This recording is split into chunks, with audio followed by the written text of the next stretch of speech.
Hi అండి. అదీగాక మా అమ్మ జీన్స్ నాకు కూడా వస్తాయి కదండీ! అలానే వారసత్వం ప్రకారం నాకు కూడా 1 ½ ఇయర్‌కి అందింది. అయితే మేమైతే మోపిదేవి వెళ్ళామండి. మోపిదేవి వెళ్లి ఉయ్యాలైతే కట్టామండి. ఫస్ట్ నేను ఉయ్యాల కట్టేటప్పుడు ఒక ఒక మామూలుగా ఉయ్యాలని బొమ్మ పెడతారు కదా!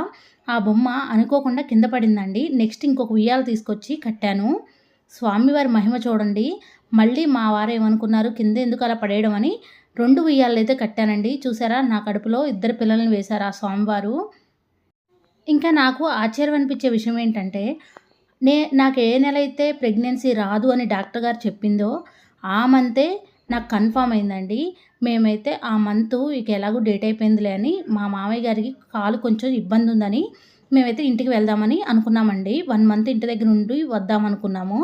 అయితే ఇంటికి వెళ్ళడమే అండి. ఇంక నేను హైదరాబాద్ అయితే రాలేదు.